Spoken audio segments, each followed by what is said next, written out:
How are students who want change oppressed by university systems and structures?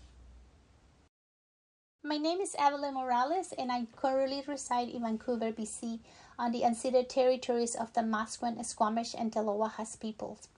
As I walk these lands, I carry with me the heritage of an indigenous Salvadorian woman and the lived reality of being a refugee shaped by the harsh experiences of war and displacement. My journey has been one of profound challenges, forged in the shadow of the civil war in El Salvador, where violence and loss left deep scars on my family and me.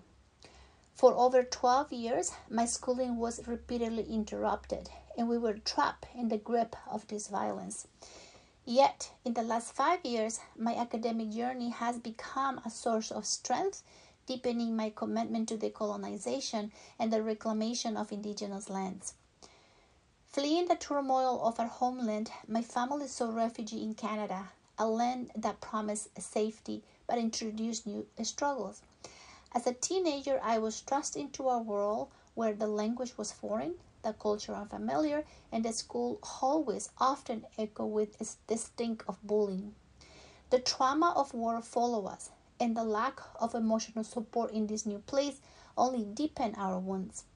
The war militaries had brutally taken my father, a brother, and two uncles from us, leaving my mother, a widow, to shoulder the burden of raising us alone. My mother worked tirelessly to provide for our fractured family, and I took on the role of caregiver, tending to my siblings, grandmother, and eventually my late mother. Despite these hardships, I drew strength from my roots, finding resilience in my story and developing a deep-seated commitment to justice and equity.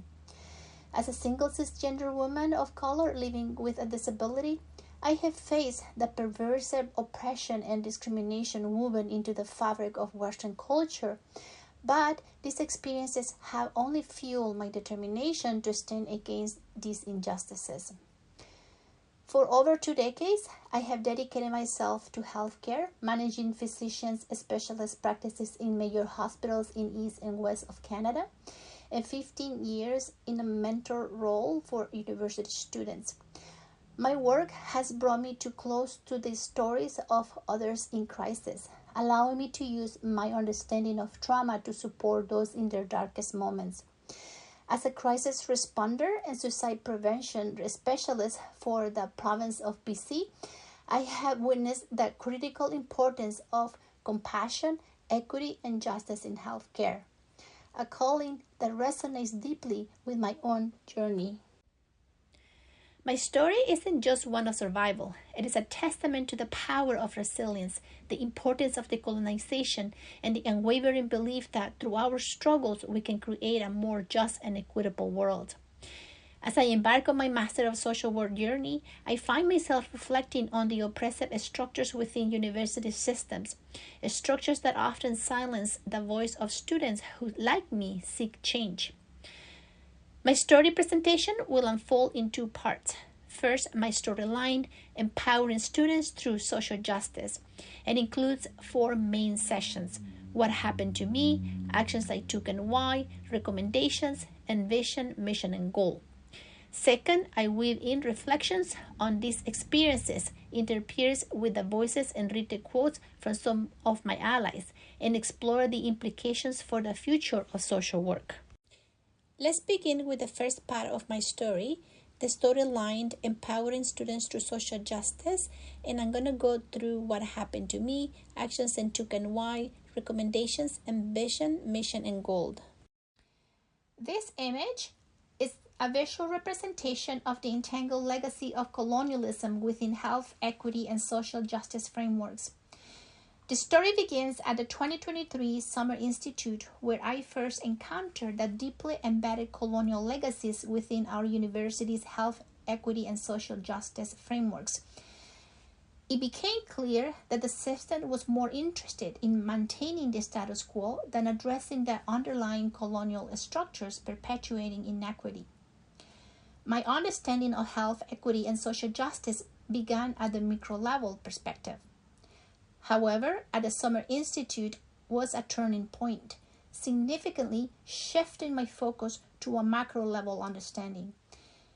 Engaging with critical and structural theories, I delve into social determinants of health, the effects of colonization, and the role of white supremacy in perpetuating health inequities. This image symbolizes the dismantling of oppressive systems. During this time, I experienced a significant shift in my thinking. I realized that dismantling these oppressive structures was a theoretical pursuit and a necessary and urgent task. This shift was academic, personal, and transformative, rooted in a deep desire to see meaningful change with equitable outcomes. This image represents social justice from micro to macro level of policy, connecting individual actions to broader policy changes in social work. As a social worker student, I was trained to view social justice at both the micro and macro levels. However, I quickly learned that the university commitment to social justice often remained at the surface level, rhetoric without meaningful action. A pivotal moment came when a peer asked, "How can we dismantle systems from within?" This question reshaped my approach, emphasizing the need for policy change that amplifies the voices of equity-deserving groups. United College experience informal complaint process, a maze illustrating the complex and frustrating informal complaint process. In August 2023, while attending the MSW Summer Institute at Waterloo and staying at United College residence, I contracted COVID-19. Throughout this experience, I received conflicting feedback and was treated disrespectfully and callously by United College management, hurting my dignity and impacting my health and schooling. It became apparent that this was rooted in racism and discrimination against an indigenous Salvadorian student experiencing a time of vulnerability who was visibly ill. When I tried to address these issues through the university's informal complaint process, it became a bureaucratic maze that silenced my concerns. Dehumanizing experience, symbolizing the isolating and dehumanizing impact of systemic oppression. The experience was dehumanizing. My concerns were minimized. My identity as an indigenous woman was disregarded, and the university's response was dismissive. This was not just an isolated incident, but a reflection of a broader systemic oppression within the institution. Community building, joined together in solidarity, representing the strength found in community support. Despite this, I found strength in the community. Faculty, staff, students, and allies came together, creating a space where our collective voices could be heard. This community became a source of resilience and resistance against the oppressive structures we were fighting. Formal complaint process, symbolizing the initiation of a formal complaint. Recognizing the limitations of the informal process, I decided to pursue a formal complaint. This was a daunting step, as it meant confronting the university's deeply entrenched systems and structures designed to protect the institution rather than support students. Institutional response, representing the impersonal and bureaucratic institutional response. The institutional response was predictable, yet disheartening. It was clear that the university was more concerned with protecting its reputation than addressing the racist systemic issues I had raised. The response was filled with policy and procedural jargon and deflections, further illustrating the disconnect between the institution and the students it claims to serve. Analyzing these encounters deepened my understanding of complex theories, power dynamics, and critical thinking. These, in turn, equipped me to develop recommendations aimed at helping fellow students to navigate intricate systems. Policy brief, detailed document laying out the university's structural issues and proposed changes. In response, I began working on a first-time written policy brief detailing the necessary changes to create a more equitable and just environment. This was not just an academic exercise, but a crucial step in advocating for meaningful reform within the university. You see, throughout this process, I had to self-advocate, lacking centralized support that could have connected me to the right resources. The uncoordinated support between Waterloo and United College inspired me to address this systemic issue at the policy level in my policy brief titled Working in Silos, Urgent Need for Implementing a Coordinated Case Management Model at the University of Waterloo and Affiliated Colleges. My policy brief and research reveal that students struggle to navigate the silo support system, which lacks centralization and leads to inconsistent services. When students fall through the cracks, the consequences can be dire. They may experience isolation, distress, and despair. Some may drop out of school, struggle with mental health issues, or tragically lose their lives to suicide. An internal survey showed only 3% of Waterloo students felt satisfied with the concern shown to them, highlighting a severe lack of human connection and community. A research paper with annotations representing the academic efforts to push for change. As part of our advocacy, additionally to the policy brief, I contributed a literature research paper for my research class, documenting students' experiences and proposing concrete solutions. This paper became a vital tool in pushing for change, grounding our advocacy in lived experience and academic research. Coalition Committee, faculty, staff, and students at Renison College, illustrating the Coalition Committee's collaboration. The fight for change wasn't a solitary journey. I found allies at Renison College and across campus where faculty, staff, and students came together to form a coalition committee and support the creation of a coordinated student support working group. This powerful collective action demonstrated that change could only come through solidarity and shared commitment. Community mobilization, promotional materials, raising awareness, symbolizing the networks of internal and external partners in community mobilization. I created brochures to mobilize the community. With community support, I mobilized internal and external partners, building a support network that extended beyond the university. This mobilization was crucial to elevate and amplify student voices within the institution to address the issues of inequality that the university defense systems sought to ignore. My allies and I condensed my policy brief into a one-page summary recommending that the University of Waterloo implement a coordinated student support program to address existing silos and enhance holistic well-being. This system has the potential to significantly improve the student experience and foster a stronger sense of community. I also organized meetings and presentations with the GSA, WUSA, university administrators, faculty deans, and key internal partners.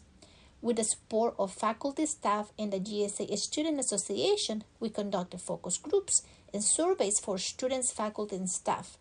I created 2 infographics and surveys, one targeting faculty and staff and another for students, to gather stories and experiences aimed at driving transformational policy changes for coordinated holistic student support.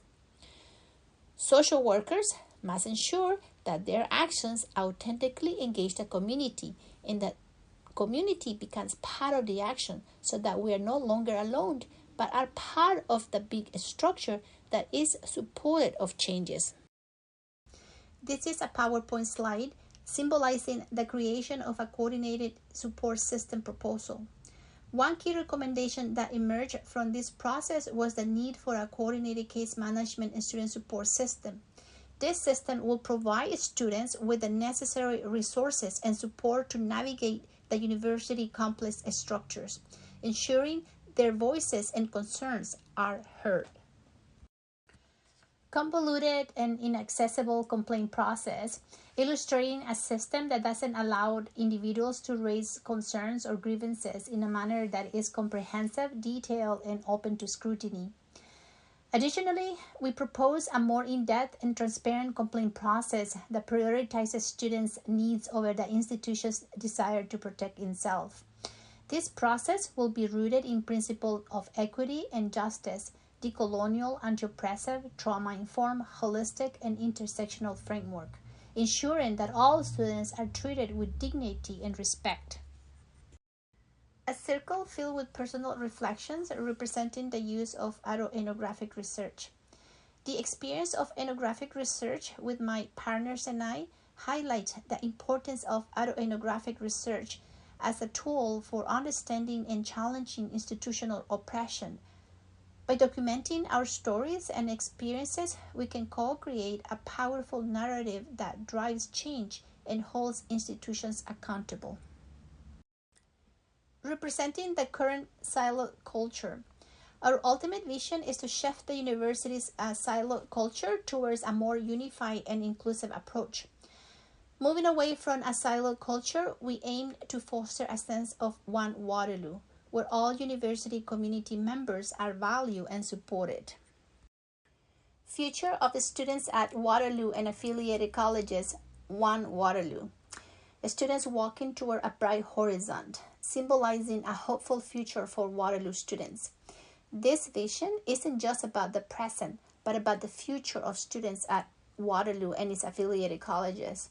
It's about creating an environment where future generations of students can thrive, free from the current silo systemic barriers. Let's proceed with the second part of my story. I weave reflections on the storyline experiences interpierced with voices and written quotes from some of my allies and explore the implications for the future of social work. My advocacy project centers on transforming dehumanizing experiences into powerful tools for dismantling oppressive systems. By leveraging personal struggles, I aim to drive systemic reform, ensuring these systems genuinely serve people rather than perpetuating oppression. This journey has empowered me to use my education and lived experiences to advocate for broader, more equitable, and impactful changes within social work. While I cannot change what happened to me, I'm grateful for the way these experiences have fueled my commitment to systemic transformation. Rather than dwelling on hardships, I focus on how these experiences can empower social workers to drive meaningful transformational change in the field. After one of my presentations, the GSA Council speaker remarked, "Every year we see the growing need for specialized student-focused mental health resources.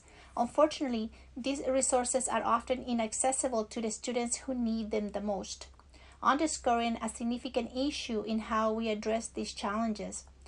As the speaker of the advocacy arm of the GSA, I recognize the difficulty of advocacy work and deeply appreciate the efforts made by Evelyn and her team to bring together students, staff, and faculty to make our campus a better place for all of us.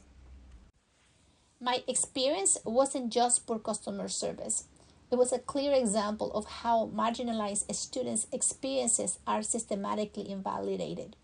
When a board representative stated, "We have determined this is not discrimination," it became evident that academic institutions often dismiss students' issues, refusing to take them seriously. This is the reality on campus. What marginalized students experience isn't isolated, it's systemic and widespread. The impact of these systems is devastating, with many students tragically losing their lives to suicide because of oppressive structures on university campuses. This reality personally affected me and reinforced my commitment to systemic change. The urgency of this issue cannot be overstated. Recognizing that systemic reform was needed, I introduced the idea of a student advocate as a centralized support person who will bridge the gap and connect students with the appropriate resources. Implementing this role at a policy level requires a student, faculty, and staff collaboration.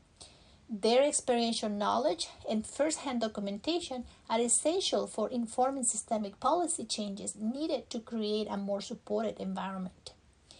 Each of these actions contributed to building momentum for a systemic reform within the university.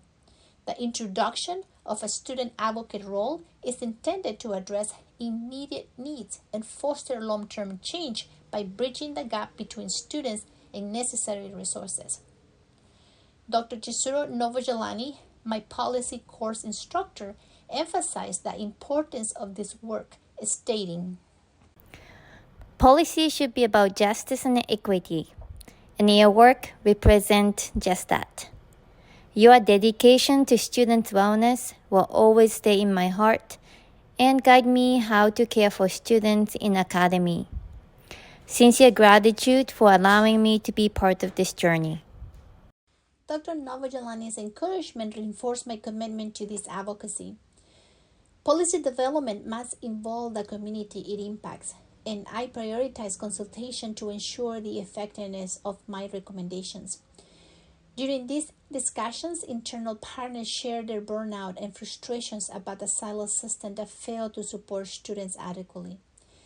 These interactions underscore the importance of human relationships in social work, prompting me to deepen my engagement with faculty, staff, and students. Although I had contemplated whether to continue advocating for change and presenting the policy brief to university administrators, I realized I couldn't walk away.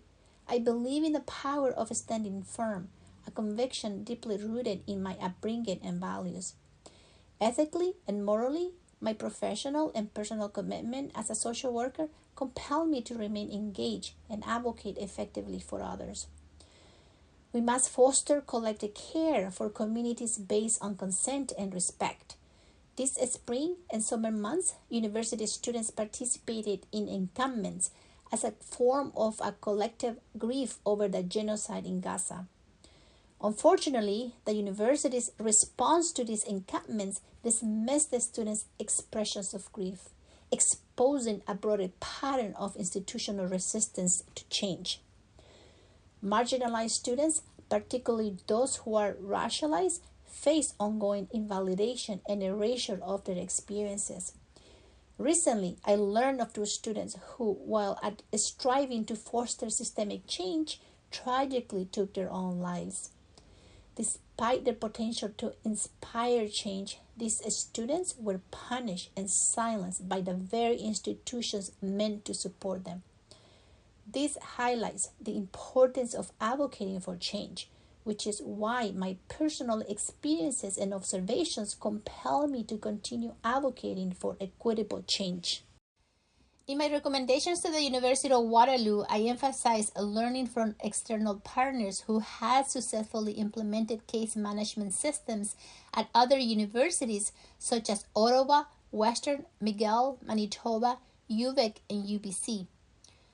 Throughout the academic year, I consolidated this learning and developed a presentation outlining the foundation for a centralized case management student support system at the University of Waterloo and its affiliated colleges.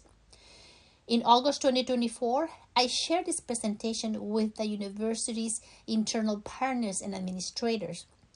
We continue meeting to advance the dialogue, ensuring that community voices are included in the decision-making process. Some administrators were already aware of the benefits of a centralized system, but despite its advocacy over the past 7 years, barriers had hindered progress.